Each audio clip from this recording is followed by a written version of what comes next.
સરહદની સફરે. વિદ્યાર્થી મિત્રો, આ વાર્તા ડૉક્ટર પૂર્ણિમા ભાડેસિયા દ્વારા લખવામાં આવી છે. તેમનું મૂળ વતન લાઠી છે, પરંતુ તેઓ મોરબીમાં વસે છે. અહીં ભારત દેશના પૂર્વોત્તર રાજ્ય અરુણાચલ પ્રદેશની અનોખી યાત્રાની વાતો છે, જે દર વર્ષે યોજાય છે. દેશના જુદા જુદા રાજ્યોમાંથી અનેક લોકો આ યાત્રામાં જોડાય છે. અહીં આ યાત્રા વિશેની રસપ્રદ વાતો કરવામાં આવી છે. અહીં ભારતની સંસ્કૃતિ અને રાષ્ટ્રીય પ્રેમનું સરસ રીતે વર્ણન કર્યું છે. આ યાત્રા કઈ રીતે શરૂ થાય છે અને કઈ રીતે લોકોને ભારતીય સંસ્કૃતિ અને પરંપરા સાથે જોડે છે તે જોવું રસપ્રદ છે. ભારત દેશના પૂર્વોત્તર રાજ્ય અરુણાચલ પ્રદેશ રાજ્યમાં એક વિશિષ્ટ યાત્રા દર વર્ષે યોજાય છે, જેમાં દેશના જુદા જુદા રાજ્યોમાંથી લોકો જોડાય છે. આ વખતની તવાંગ યાત્રામાં પાટણ જિલ્લાના ચલવાડાના સરવણજી પણ જોડાયા છે. સભા શરૂ થઈ ગઈ છે. સરવણજી જરા મોડા પડ્યા છે. સભાનું સંચાલન અંગ્રેજી મિશ્રિત હિન્દીમાં ચાલી રહ્યું છે. સરવણજી મૂંઝાઈને ચારે બાજુ જુએ છે. એમને ભાષાની અગવડ પડી રહી છે. એમની નજર એક ભાઈ પર પડે છે. એ ભાઈ ગુજરાતી હશે એમ માનીને સરવણજી એમની નજીક સરે છે. પણ આ શું? એ ભાઈ તો પટપટ હિન્દીમાં અને ફટફટ અંગ્રેજીમાં વાતો કરી રહ્યા છે. સરવણજી જરા મૂંઝાય છે. એટલામાં માઇક પરથી હિન્દીમાં જાહેરાત થવા લાગી. जिसका पंजीकरण नहीं हुआ है ये लोग मुझे मिले. સરવણજીની કોઠાસૂઝ જેવી તેવી નથી. એ એટલું તો સમજી જ જાય છે કે માનો ન માનો પણ માઇકમાં બોલ્યા એટલે કંઈક કામની વાત તો હશે જ. તેઓ ગણગણે છે. આ પંજીકરણ શું હશે? તેમણે બાજુમાં ઊભેલા એક ભાઈને ભાંગી તૂટી હિન્દીમાં પૂછ્યું. आप कहाँ से आए हो? मैं राजस्थान उदयपुर से हूँ. સરવણજીએ હાથ હલાવીને એમને પૂછી લીધું. पंजीकरण? हमारा हो गया, आप पहले पंजीकरण करवा लो. સરવણજી ધીમેથી ગુજરાતીમાં બોલ્યા. અલ્યા ભાઈ, આ પંજીકરણ એટલે શું? એ જ તો પંચાયત છે. નજીકમાં ઊભેલા એક બહેન આ શબ્દો સાંભળી ગયા. એમણે ઉમળકાથી પૂછ્યું. ગુજરાતી છો? ક્યાંના? સરવણજીના જીવમાં જીવ આવ્યો. એ તો રાજીના રેડ થઈ ગયા. હું ચંદ્રિકાબેન, સુરતથી આવી છું. મારી સાથે બીજા 5 જણ છે. સાંભળીને સરવણજી તો ખુશ થઈ ગયા. એ 5 જણમાંના બાબુભાઈએ કહ્યું. पंजीकरण એટલે નોંધણી રજિસ્ટ્રેશન. તમારું નામ નોંધાવ્યું કે નહીં? અરે હા, એ તો બાકી છે. હો, સરવણજી બધું સમજી ગયા. ચાલની મેં બી હાથે આવ્યો. બોલતા હરેશભાઈ તરત જ સરવણજીની સાથે ઉપડ્યા અને રજિસ્ટ્રેશનનું કામ પતાવ્યું. સરવણજીને હવે હાશ થઈ. તેમણે કહ્યું. આ જાત્રામાં ગુજરાતવાળા બીજા ઘણાય હશે. હા હશે હો. એમને શોધવાનો એક મસ્ત આઈડિયા છે. આપણે ગુજરાતીમાં વાતો કરતાં કરતાં બધે ફરીએ ને ગુજરાતીમાં વાતો કરતાં માણસો શોધીએ, તરત જડી આવશે. હા, ઈ વાત સાચી. હેંડો તારે.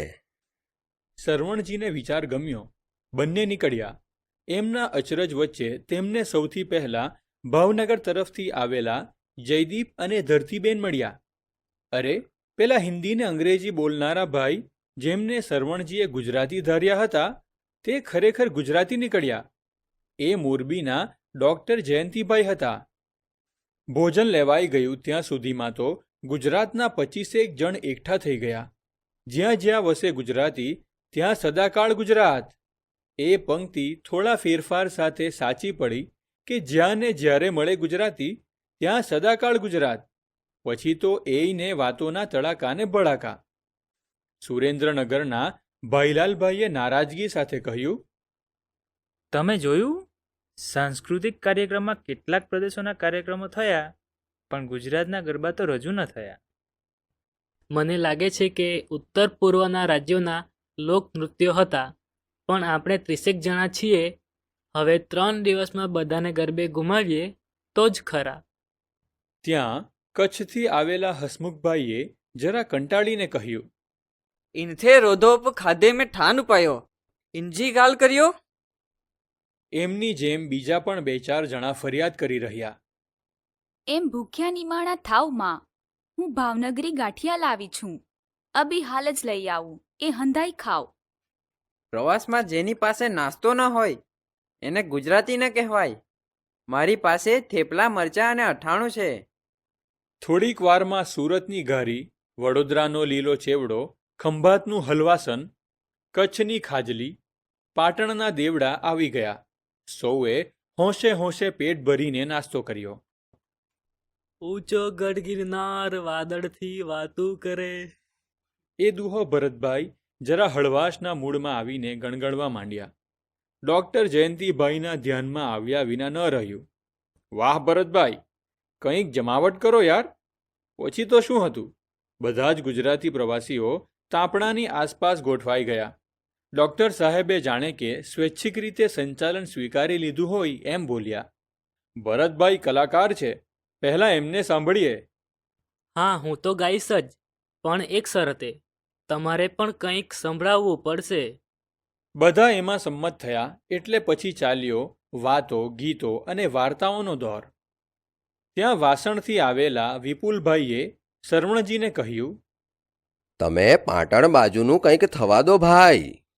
એટલે એમાં વડોદરાથી આવેલા મયુરીબહેને ટેકો પુરાવ્યો. શરવણજી ક્યાં પાછા પડે એમ હતા? અમાર બાજુ મેરાયો નૃત્ય હોય છે. મસ્ત મજાનો મેરાયો હાથમાં લઈને માથા પર ફેરવતા ઢોલના તાલે નાચવાનું. એવો મજો પડે કે વાત જ ન પૂછો. ચંદ્રિકાબેન ખુશ થતા બોલ્યા, નાચગાન તો અમને બહુ ગમે. તમે હું અમારી સાથે નાચવા લાગો ને. કંઈ બી ઢોલ વાગે ને તો અમારા પગ તો ઠીરકવા માંડતા છે. જાનૈયા સાંઠે વરરાજા હો તો એ બી નાચવા લાગે. એવા અમારા નાચ હોય. કોઈ વાર આવ તો જાણવા મળે કે કેમનું નચાય. સુરેન્દ્રનગરના ભાઈલાલભાઈ ત્યારના ચૂપ હતા. અમારું તો સૌથી નોખું.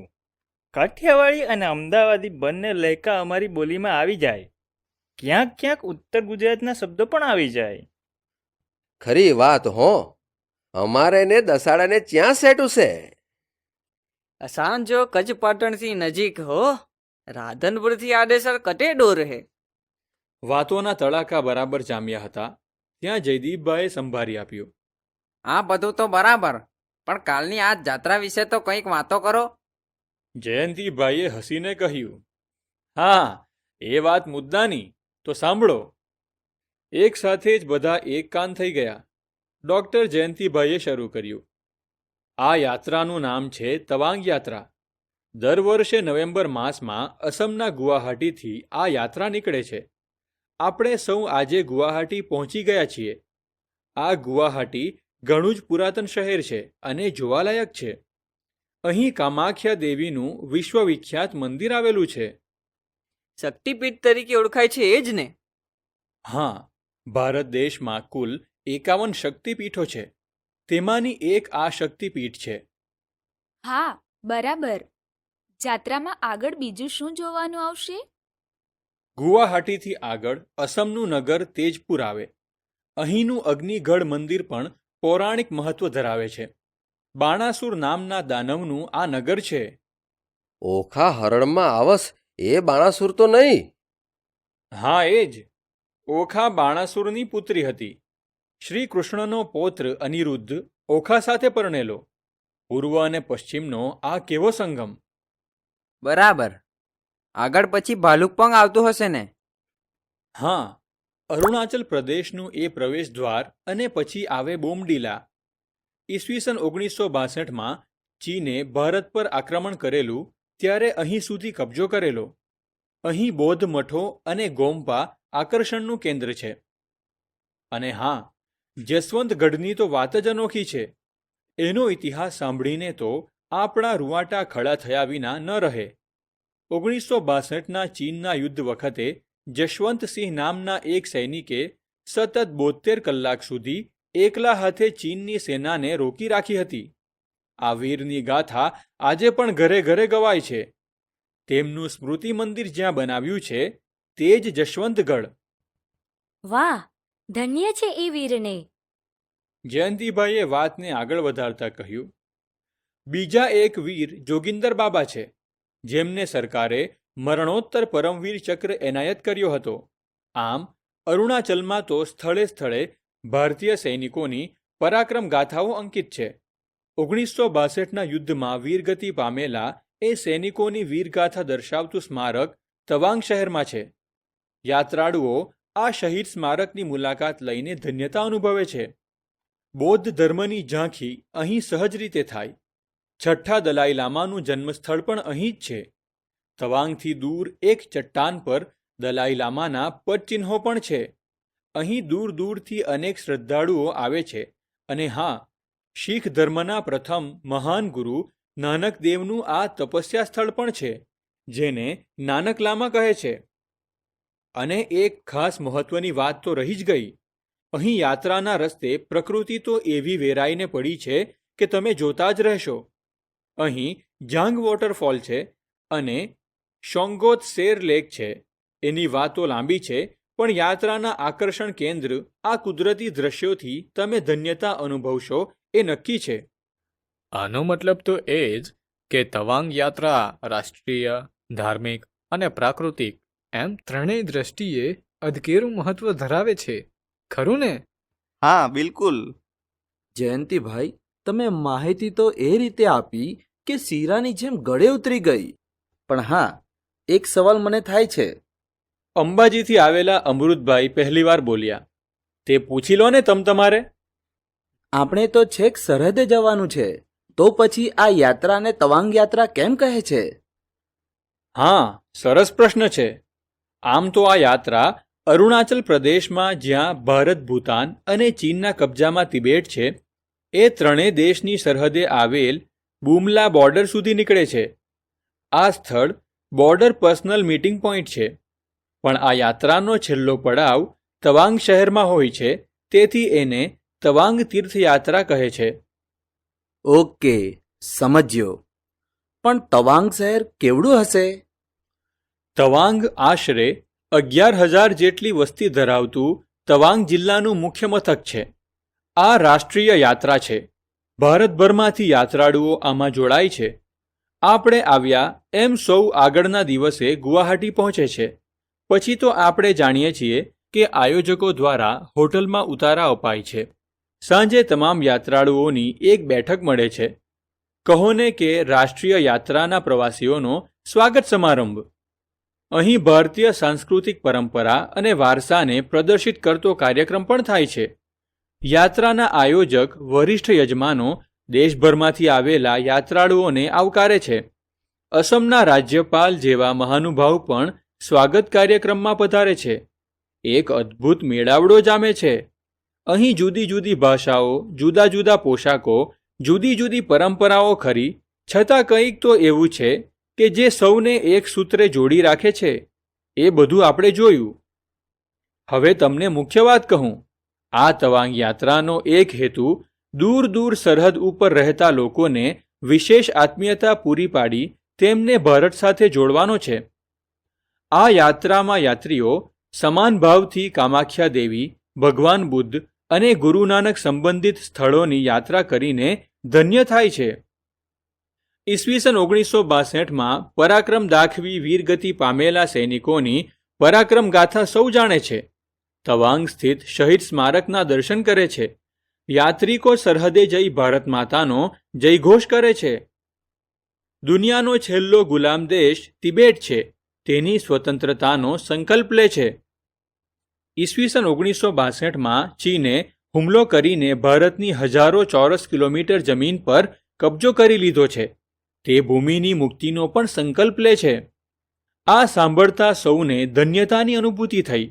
સૌની આંખ સામે એક પછી એક સ્થળ આવવા લાગ્યું. ત્યારે શાંતિથી સાંભળી રહેલી નાનકડી ભવ્યા બોલી, અરે, હમણાં વારંવાર અપાયેલી સૂચના યાદ છે ને? સવારે વહેલા નીકળવાનું છે. અંધારે અંધારે તૈયાર થવું પડશે. હા, ભવ્યા ખરું કહે છે. વતનથી દૂર દૂર મળેલા આ લોકો માત્ર 2 કલાકમાં તો વર્ષો જૂની ઓળખાણ હોય તેટલા નજીક આવી ગયા. તે નવાઈ સાથે જય શ્રી કૃષ્ણ, શુભરાત્રિ, ગુડ નાઇટ અને સુખરાત કરજો કહેતા કહેતા પોતપોતાના નિવાસસ્થાન તરફ ચાલ્યા.